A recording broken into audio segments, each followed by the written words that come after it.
Assalamualaikum warahmatullahi wabarakatuh. Apa kabar anak semuanya? Berjumpa kembali dengan bahasan kali ini PAI dan Budi Pekerti kelas 5. Kita akan membahas soal dari LKS Cermat halaman 17 sampai 18. Ini dia soalnya. Ya, ini yang Romawi 1 dan 2 saja, yang 3 tidak usah, nanti tidak terlalu banyak. Ini materinya tentang Al-Asmaul Husna, ya, dan beriman kepada kitab-kitab Allah sebagai persiapan menghadapi ujian akhir semester atau penilaian akhir semester, atau juga disebut TKM, tes kendali mutu, yang akan segera kita laksanakan. Nomor 1, orang yang senantiasa mengerjakan perintah Allah disebut takwa. Ya, takwa atau bertakwa. Orang yang bertakwa disebut muttaqin. Ya. Kalau kufur, kafir itu hampir sama. Itu tidak beriman kepada Allah. Sementara kalau syirik itu menyekutukan Allah. Orang yang melakukan syirik disebut musyrik. Orang yang kufur disebut kafir. 2, Allah berdiri sendiri tanpa bantuan makhluk. Ya, harusnya makhluknya di sini. Sebab Allah Subhanahu wa taala Al-Qayyum, Maha berdiri sendiri, tidak membutuhkan bantuan makhluknya dalam menciptakan atau berbuat, gitu ya. 3, makan dan minum secara teratur merupakan bentuk keteladanan terhadap Al-Asmaul Husna, yaitu Al-Hayyu. Al-Hayyu ini, Al-Hayyu artinya maha hidup. Nah, manusia juga diberi kehidupan oleh Allah. Nah, manusia harus makan, harus minum agar hidupnya sehat, ya. 4, setiap yang bernyawa pasti mati, menunjukkan bahwa Allah Subhanahu wa taala Al-Mumit. Al-Mumit artinya maha mematikan. Kita sebagai manusia pasti mati. Kita bernyawa pasti mati. Karena apa? Dimatikan oleh Allah. Allah maha mematikannya. Allah yang mematikan siapa? Ya nggak ada. Allah maha hidup. Di sini Al-Hayyu ini. Ya. 5, Allah SWT maha berdiri sendiri. Al-Asmaul Husnanya disebut Al-Qayyum. Al-Ahad itu maha esa. Al-Mumit maha mematikan. Al-Hayyu maha hidup. 6, jumlah kitab yang wajib kita imani. Nah, wajib diimani ada 4, ya. Quran, Taurat, Zabur, dan Injil. Allah Subhanahu wa taala mengutus para rasul dengan membawa pedoman hidup yang dinamakan kitab suci. Nah, kitab suci salah satunya Al-Qur'an itu menjadi pedoman hidupnya umat Islam, gitu maksudnya. Pedoman itu apa ya? Petunjuk, dasar-dasar kehidupan, prinsip-prinsip, hukum-hukum. 8, wahyu dari Allah yang diturunkan kepada Nabi Muhammad berupa Al-Qur'an, ya. Wahyu itu ya petunjuk dari Allah. Lanjutnya. 9, percaya kepada kitab Allah termasuk rukun iman yang ketiga. Yang nomor 1, beriman pada Allah. 2, malaikat. 3, kitab. 4, nabi atau rasul.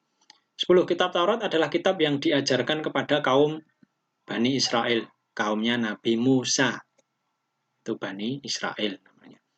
11, Nabi Daud alaihissalam menerima wahyu dari Allah berupa kitab Zabur.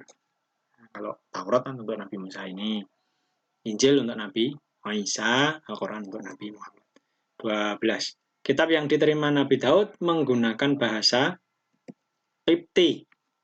Ya. Ada bahasa Arab yang digunakan untuk Al-Quran. Bahasa Ibrani digunakan untuk Injil. Ya. 13. Al-Quran diturunkan secara berangsur-angsur selama ini 22 tahun, 2 bulan, lebih 22 hari. Jadi hampir 23 tahun, ya. 14. Allah SWT menurunkan kitab suci sebagai pedoman hidup. Nah, tadi ya, pedoman ya, petunjuk ya, prinsip-prinsip ya, hukum-hukum gitu. 15. Kitab suci yang diturunkan oleh Allah berisi firman Allah. Firman itu apa ya? Bicaranya Allah, perkataan Allah, perintah Allah, larangan Allah, itu namanya firman. Apa yang dikatakan oleh Allah itulah disebut firman. 16. Kitab suci yang terakhir diturunkan adalah Al-Quran. Kok terakhir? Ya karena diturunkan kepada Nabi yang terakhir, yaitu Nabi Muhammad atau Khotamul Anbiya, Nabi penutup. Ya, Al-Quran sebagai kitab suci terakhir menyempurnakan kitab-kitab sebelumnya, menyempurnakan Zabur, Taurat, dan Injil ini. 17. Nama lain dari Al-Quran adalah Al-Huda, yang artinya Al-Huda artinya petunjuk. Dan Al-Quran itu punya nama-nama lain. Salah satunya Al-Huda.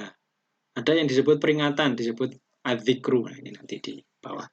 18. Al-Quran adalah pembeda antara yang hak dan yang batil. Maka Al-Quran dinamakan Al-Furqan, artinya pembeda, yang membedakan mana yang benar, mana yang salah. Ya, yang hak, yang benar, dan yang batil, yang salah. Al-Zikru artinya peringatan, Al-Huda artinya petunjuk, Al-Kalam artinya pembicaraan Allah, Kalamullah, firman Allah. 19. Wahyu Al-Quran yang pertama kali diturunkan adalah surah Al-Alaq 1-5. Yang pertama. Jadi tidak sekaligus semua Al-Quran turun sekaligus gitu, enggak. Tapi berangsur-angsur. Nah, yang pertama ini Al-Alaq 1-5. 20. Nabi Muhammad SAW menerima wahyu pada usia, nah ini maksudnya wahyu pertama gitu ya, yaitu ketika beliau berusia 40 tahun, beliaulah kemudian setelah itu menjadi nabi, menjadi rasul, berdakwah ya kepada umatnya. Baik, selanjutnya istilah titik-titik. 1. Allah SWT tidak membutuhkan bantuan makhluk, sebab Allah Al-Qayyum, itu punya Al-Asmaul Husna, Al-Qayyum ya artinya berdiri sendiri atau mandiri, maha mandiri gitu juga boleh. 2. Al-Quran diturunkan dalam bentuk wahyu dengan perantara malaikat Jibril. Jadi Jibril yang menjadi perantara Allah dan Nabi Muhammad. Di Allah memerintah Jibril, ya Jibril kemudian memberikan perintah itu ya, wahyu itu kepada Nabi Muhammad. 3. Kitab suci yang memuat semua kandungan kitab-kitab sebelumnya adalah kitab suci Al-Quran. Nah, tadi ya, menyempurnakan. 4. Al-Quran pertama kali diturunkan pada malam tanggal 17 Ramadan yang kita peringati setiap bulan puasa ini ya, Ramadan, disebut dengan Nuzulul Quran, turunnya Al-Quran pertama kali. 5. Al-Quran sebagai obat. Nah, ini ada nama lain Al-Quran atau Asyifa.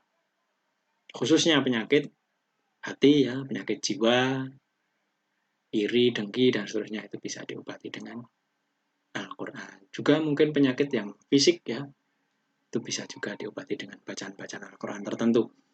6. Allah tidak memiliki sekutu, sebab Allah SWT memiliki Asmaul Husna Al-Ahad. Sekutu itu apa? Sekutu itu ya teman yang setara. Nah, Allah tidak ada yang setara dengan Allah. Allah itu Al-Ahad, satu saja, Esa. 7. Orang yang menyekutukan Allah mendapat balasan masuk neraka. Ya. Orang musyrik itu dosa besar, masuk neraka. 8. Isi kitab Zabur berlaku pada umat Bani Israel, Nabi Daud.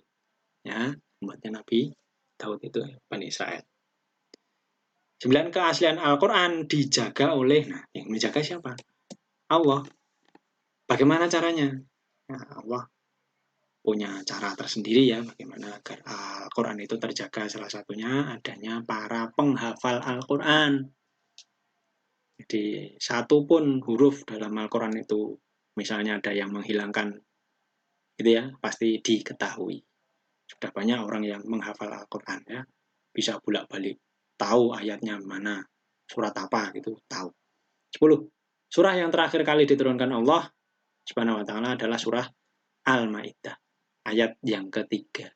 Nah, ini adalah wahyu yang terakhir turun kepada Nabi Muhammad sebagai penyempurnanya Al-Quran ya, di sini ada keterangan di surah Al-Maidah ayat 3 ini. Baik, sampai di sini ya anak-anak. Terima kasih semuanya. Semoga bermanfaat. Tetap semangat. Hasan akhiri. Wassalamualaikum warahmatullahi wabarakatuh.